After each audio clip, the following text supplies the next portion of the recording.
আজকের রেসিপি শুধু স্বাদের জন্য নয়, শরীরের জন্যও দারুণ উপকারী। সজনে শাক কিন্তু প্রকৃতির উপহার। শরীর ঠান্ডা রাখে, ইমিউনিটি বাড়ায় আর পেটও পরিষ্কার রাখে। আজ জানবো কিভাবে সহজেই এটি রান্না করা যায়। চলো তাহলে দেখে নিই। তার আগে দ্য কুকিং উইন্ডো চ্যানেলে তোমাদের স্বাগত জানাই।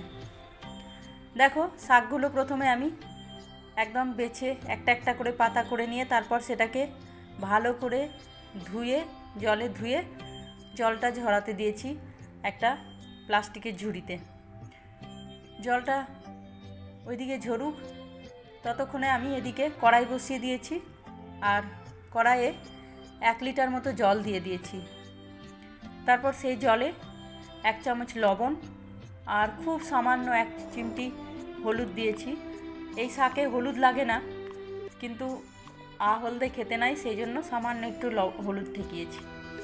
আর অল্প একটু বেকিং সোডা দিয়ে তারপর জলটা যখন গরম হয়ে গেছে তখন আমি শাকগুলো দিয়ে দিয়েছি। এই শাকের গায়ে সহজে জল লাগে না, সেই জন্য এই শাকগুলোকে আমি জলের মধ্যে ভালো করে ডুবিয়ে দেব।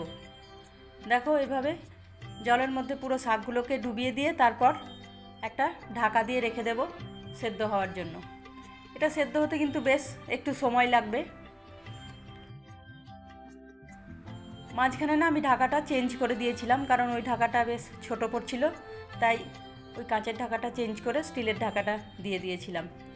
তারপর মিনিট 3-4 পরে আমি একবার চেক করে নেব এটা সেদ্ধ হয়েছে কিনা, কিন্তু শাকটা এখনও সেদ্ধ হয়নি। এই শাক যদি কচি হয় তাহলে তাড়াতাড়ি সেদ্ধ হয়ে যায়, এটা মনে হয় খুব কচি নয়, ওই জন্য সেদ্ধ হচ্ছে না। যদি সেদ্ধ না হয় তাহলে আবার অল্প একটু বেকিং সোডা দিয়ে দিতে হবে। আমি আবার একটু সামান্য বেকিং সোডা দিলাম, দিয়ে আবার এটাকে ঢেকে রেখে দেব।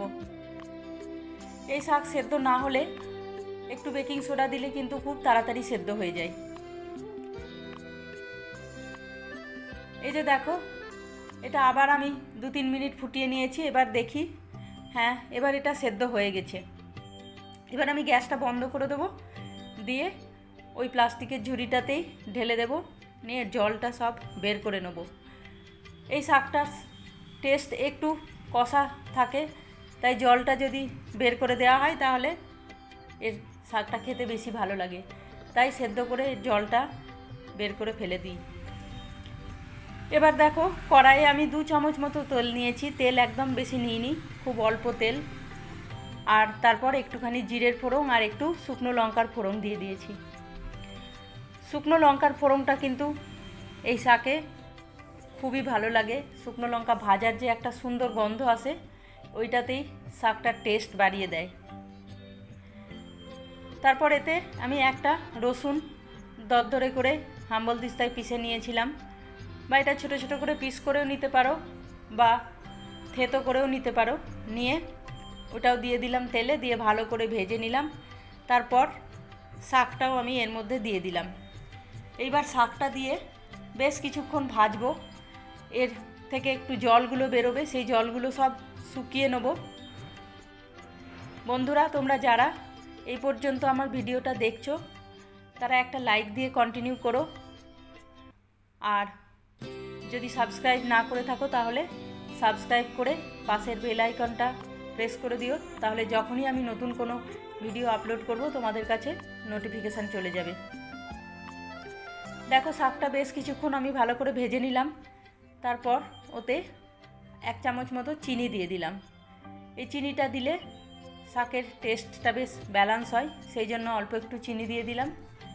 দিয়ে এবার আমার শাকটা রান্না হয়ে গেল। বন্ধুরা, রেসিপিটা কেমন লাগলো কমেন্টে অবশ্যই জানাবে, আর ভালো লাগলে একটা লাইক করে দেবে। আজ তাহলে আসি, কাল আবার দেখা হবে নতুন কোনো রেসিপি নিয়ে।